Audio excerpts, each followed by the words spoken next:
Olá pessoal, estamos aqui para mais um Minuto de Luz e agora com vídeo.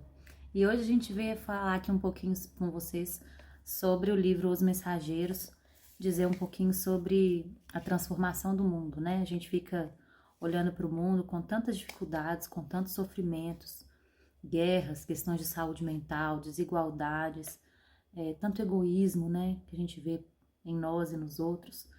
E tudo sendo tão difícil de viver nesse planeta, e a gente fica pensando, quando é que isso vai mudar, né? Fico pensando, pelo menos eu penso muito sobre isso, assim, quando é que o mundo vai ser um lugar em que as pessoas vivam em paz, em que as pessoas possam ter suas vidas sem grandes conflitos, né? Assim, nem sei como que esse futuro aí vai ser. A gente já tá tão acostumado a viver na confusão e na luta que a gente fica até em dúvida como é que seria, né? Um mundo em que as pessoas se respeitassem, que as pessoas vivessem pacificamente, pensassem nas necessidades dos outros, enfim.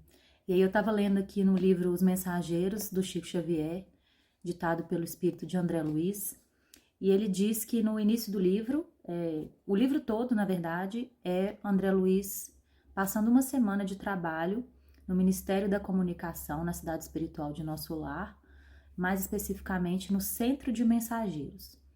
E esse Centro de Mensageiros, a princípio, André Luiz pensa assim que ele era uma espécie de correio, né? E aí eles explicam que não, que era uma instituição, eu tô aqui com o livro, que era uma instituição que tinha o objetivo de transformar pessoas, preparar pessoas para se transformarem em cartas vivas de socorro e auxílio aos que sofrem, tanto no plano espiritual de sofrimento, né, quanto na terra. Então, o Centro de Mensageiros é um lugar em que há a preparação de médiums e doutrinadores e pessoas que vão conversar com os espíritos e ensinar, difundir mensagens que possam consolar as pessoas em sofrimento, em qualquer plano da vida, né? E aí, ele está dizendo que lá nesse centro de mensageiros, eles organizavam turmas compactas de aprendizes para reencarnação. Então, assim, era um lugar onde as pessoas se preparavam para nascer na Terra e se transformar em cartas vivas de consolação, uma referência ao Evangelho de Jesus, né? Aos apóstolos, em cartas vivas de consolação para as pessoas em sofrimento, em qualquer lugar. E aí ele fala assim, olha, quem tá falando isso é o Tobias, que é um amigo do André Luiz, explicando como que o Centro de Mensageiros funciona. Ele tá explicando assim, médiuns e doutrinadores saem daqui a centenas anualmente. Tarefeiros do conforto espiritual encaminham-se para os círculos carnais em quantidade considerável, habilitados pelo nosso centro de mensageiros. E diz que esse tipo de trabalho não é um trabalho só da cidade espiritual de Nosso Lar, que várias cidades espirituais, no plano espiritual, fazem esse tipo de trabalho, de preparar pessoas para se transformarem em ferramentas, em instrumentos de consolação, esclarecimento para as pessoas que estão em sofrimento. Muitos de nós podemos ter sido preparados para consolar os outros, né? E isso não é, quando a gente fala isso, a gente pode pensar assim, é o padre, é o palestrante, são pessoas especiais, destacadas para tal ou qual trabalho de consolação. E não é um movimento institucional aqui. Ele não está dizendo que eles estão preparando pessoas para atuarem nas instituições religiosas do mundo e só essas pessoas é que são preparadas para essa consolação. Não, qualquer pessoa, em qualquer lugar que ela tiver, ela pode ser um instrumento de consolação. Você que está ouvindo pode ser um instrumento de consolação, tanto no campo da mediunidade quanto no campo do esclarecimento, né, sobre a questão espiritual, as questões dos sentimentos, as questões morais, enfim, qualquer pessoa. A gente tem uma mania, né, de pensar questões religiosas muito institucionalmente. E ele fala isso aqui, esse Tobias está explicando como que funciona o trabalho, e ele fala em algum momento aqui, vou chegar lá. Mas aí ele fala que, saem milhares de mensageiros aptos para o serviço, mas são muito raros os que triunfam. Alguns conseguem alguns conseguem execução parcial da tarefa, outros muitos fracassam totalmente. Então ele está dizendo, né, que milhares de pessoas saem dos planos espirituais preparados para o trabalho de esclarecimento e da mediunidade, da conscientização da relação com os espíritos aqui para a Terra, porque isso é instrumento de consolação para nós, saber que nós não vamos morrer, saber que as pessoas que nós, entre aspas, perdemos para a morte não estão mortas, continuam vivas, continuam podendo se relacionar com a gente, enfim, esse esclarecimento que a mediunidade e as informações do plano espiritual trazem, tem um poder de consolação e de transformação da nossa alma muito grande, né? Mudam-se as perspectivas, né? Se aqui na Terra seu objetivo é quando você tem a perspectiva de que você vai viver para sempre, talvez você relativize a importância de certas coisas aqui do campo material, né? Então, o objetivo desse centro de mensageiros é formar pessoas para atuar aqui na Terra, em qualquer lugar, para ajudar as outras pessoas a se esclarecerem a respeito da vida espiritual e a respeito dessas relações com o mundo espiritual e essas consequências de transformação moral para a gente, né, de consolação. E ele diz que a maioria fracassa, né? Ele está falando aqui, alguns conseguem a execução parcial da tarefa, muitos fracassam totalmente. E aí ele vem dizendo que não é fácil, né? Nenhum trabalho espiritualizante, nenhum trabalho de crescimento espiritual, ele é simples, nenhum trabalho do bem, ele é mecânico e automático. E ele fala isso assim, que nós não podemos admitir que as obras do bem estivessem circunscritas a simples operações automáticas. Nossa visão na Terra costuma viciar-se no círculo dos cultos externos na atividade religiosa. E é isso que ele está dizendo, ser carta viva do Evangelho de Jesus e de instrumento de consolação para as pessoas não pressupõe você estar vinculado a uma religião, a uma instituição religiosa. Esse preparo não necessariamente vai ser para um trabalho numa casa espírita ou numa igreja protestante ou numa igreja católica, pode ser também, porque elas também são núcleos de difusão, de esclarecimento e tal. Mas ele está dizendo aqui, ó, as obras do bem não estão circunscritas a simples operações automáticas. Ah, está no centro espírita, está trabalhando no bem. Ah, está na igreja, então está trabalhando no bem. Não necessariamente, né? E ele está falando, nossa visão na Terra costuma viciar-se no círculo dos cultos externos. Fazer as coisas por fora não quer dizer que você está fazendo por dentro, né? Ser um bom médium não é ter capacidade de comunicar com os espíritos somente, mas é utilizar essa capacidade para a consolação e para o bem do próximo, que tem a ver com a evangelização interna também, né? Capacidade de sacrifício, capacidade de amor, capacidade de doação, de renúncia, de disciplina pelo outro. Então, são vários aspectos que não necessariamente a gente está fazendo quando a gente está externamente na tarefa, né? No trabalho mediúnico.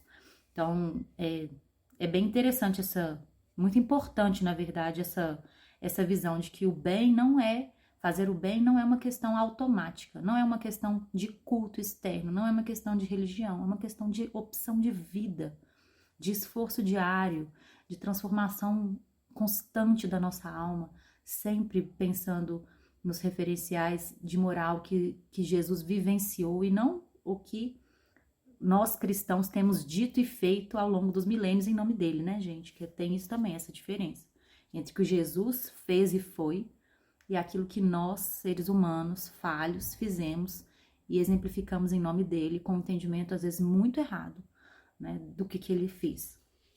Então, tem essa questão. E aí ele fala assim, quando a gente está na Terra, a gente crê resolver todos os problemas pela atitude suplicante. Então, é só fazer uma oração, é só ir lá no culto e orar, é só adorar, é só fazer movimentos externos. E aí tá tudo certo. E aí ele fala assim, entretanto, a genuflexão não soluciona questões fundamentais do espírito. Do espírito, é íntimo, né? O que a gente precisa mudar. Nem a mera adoração à divindade constitui a máxima edificação. Em verdade, todo ato de humildade e amor é respeitável e santo. Claro, né? Você orar, você louvar, se você está fazendo isso com muita sinceridade, é claro que isso é louvável e santo. E incontestavelmente o Senhor nos concederá suas bênçãos, né? Nossas orações são ouvidas. No entanto, é imprescindível considerar que a manutenção e a limpeza do vaso para recolhê-las é dever que nos assiste. Então a gente vai receber de Jesus quando a gente se curva, se prostra, ora, louva. A gente vai receber de Jesus essas bênçãos, mas a gente precisa limpar o nosso coração para recebê-las também. É no esforço, né? Transformar-se em carta viva não é só estar fisicamente, não é só estar externamente no trabalho. É preciso que a gente também se transforme intimamente, tenha um esforço, uma disciplina de mudar nossos pensamentos, nossos valores, aquilo que a gente acredita que é bom, né? Os sentimentos, as motivações por trás de atitudes, entre aspas, boas. E aí, por que a maioria desses missionários, dessas missões na mediunidade, na doutrinação, no esclarecimento, vindas dessas cidades espirituais, fracassam? Por que nós, quando a gente chega aqui na Terra, a gente fracassa?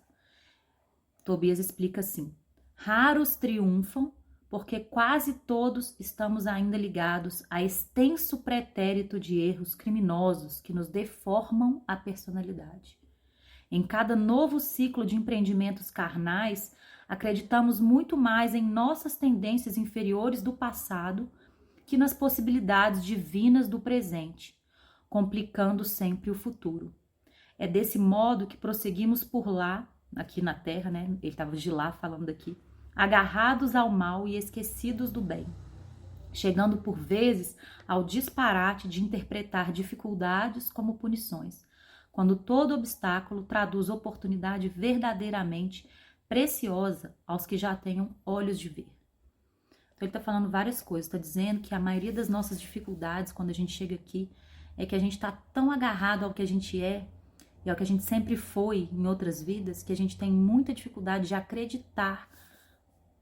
Vou até falar o que ele disse aqui, ó, de acreditar. A gente acredita muito mais nas nossas tendências inferiores, que os nossos defeitos, né? Que nas possibilidades divinas que o presente nos proporciona. Então, todos os dias são, para nós, presentes, oportunidades da gente deixar de ser quem a gente foi e passar a ser um pouco mais quem a gente deve ser. As oportunidades divinas que a gente vê, tem todos os dias, o sol se levanta e dá pra gente essa oportunidade de ser pessoas, de sermos pessoas melhores, de sermos mais cartas vivas, seja na mediunidade, seja no esclarecimento, seja no dia a dia com os nossos exemplos, pra gente ser como, não falhar na nossa missão. Todos nós temos essa missão, todos nós temos a missão de sermos pessoas melhores, todos nós temos um compromisso com o bem, com a transformação da gente mesmo e com o auxílio daqueles que estão ao nosso redor. E a gente falha quando a gente acredita mais nos nossos defeitos, que são realmente milenares e enormes, mas a gente esquece das potencialidades divinas. E quando a gente interpreta as dificuldades, como ele falou aqui, ao invés de interpretar como lição, a gente se interpreta como punição e se revolta. E aí a gente perde uma grande chance de se transformar.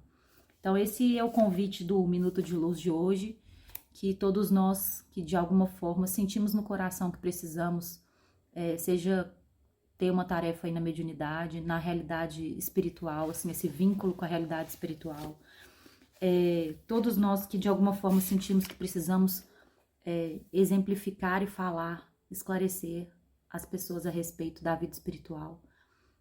Não vamos desistir, não, se você sente que você tem que fazer um trabalho mediúnico, não desista, não desista aos primeiros embates, às primeiras dificuldades, nenhum trabalho da luz, em nome de Jesus, da bondade aqui nesse mundo, vinga com facilidade, né? O próprio Cristo foi para a cruz, mas a gente precisa se libertar do nosso passado, de erros e começar a trabalhar pelo bem, pelo nosso bem, pelo bem do próximo, seja utilizando a palavra, seja utilizando os nossos sentimentos, nosso poder de consolação precisa estar em nós, em todos os momentos. Esse é o convite desse livro, Os Mensageiros.